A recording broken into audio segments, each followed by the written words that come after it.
विज्ञान पढ़ेंगे और सामाजिक विज्ञान में जो इतिहास है इसको पढ़ेंगे, क्योंकि इतिहास हमारे भविष्य के लिए जो भी घटनाएं हमारे फ्यूचर में घट गया है, पास्ट में घट गया है, उसको हम फ्यूचर में कैसे उपयोग करेंगे, कैसे जिएंगे, इन सभी चीज़ों के बारे में हमें जानकारी मिलती है। इसलिए इतिहास हर एक बच्चों के लिए बहुत ही आवश्यक है। इतिहास से हमें सीख लेना चाहिए और इसके बाद जो हमें इन सभी चीज़ों को समझना चाहिए। तो आज हम लोग इतिहास में पढ़ेंगे जो आज का जो स्किल है वो एक्सप्लेनिंग स्किल है, जिसको हम लोग व्याख्या कौशल कहते हैं। कौन सा कौशल कहते हैं? व्याख्या कौशल कहते हैं। साथ ही में इसको हम स्पष्टीकरण कौशल भी कहते हैं, क्योंकि ये हमारे शब्दों को स्पष्ट करने का कार्य करता है। तो बच्चों, हम लोग पढ़ने से पहले आपसे कुछ सवाल पूछेंगे, उसका आप बखूबी आंसर दीजिएगा। हम लोग किस देश में रहते हैं?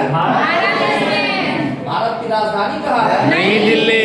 वेरी गुड, नई दिल्ली। और नई दिल्ली में कौन कौन सी मीनार है? कुतुब मीनार। Very good, Qutub Minar. बताइए कि कुतुब मीनार की जो एरिया है वहाँ पर कौन सा स्तंभ है? महरौली का स्तंभ जो है वह किस काल में बना हुआ है? गुप्त काल। वेरी गुड, गुप्त काल में। तो बच्चों, आज हम लोग गुप्त वंश के बारे में अध्ययन करेंगे, गुप्त काल के बारे में अध्ययन करेंगे।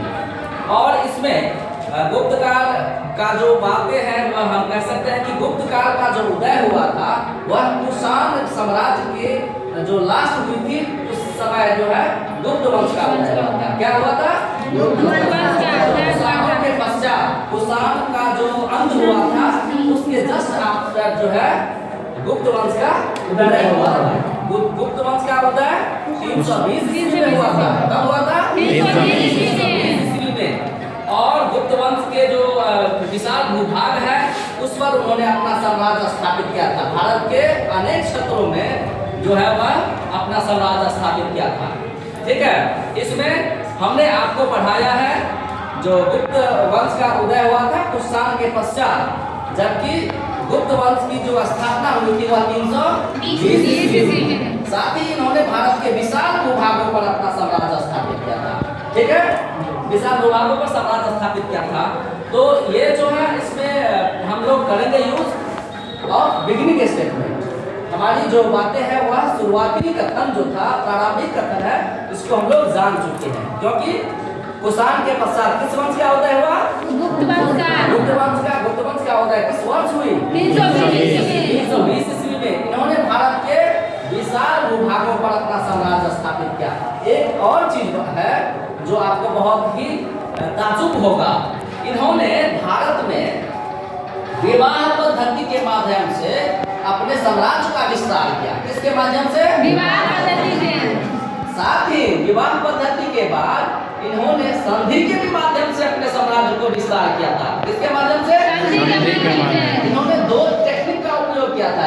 कौन सा टेक्निक? पहला टेक्निक विवाह पद्धति और दूसरा संधि के माध्यम से। जहां उन्होंने अपने आप को कम महसूस करना प्रारंभ किए, वहां से उन्होंने क्या किया? तो अपने ट्रैक को बदल करके उनसे संधि कर लेते। किनसे?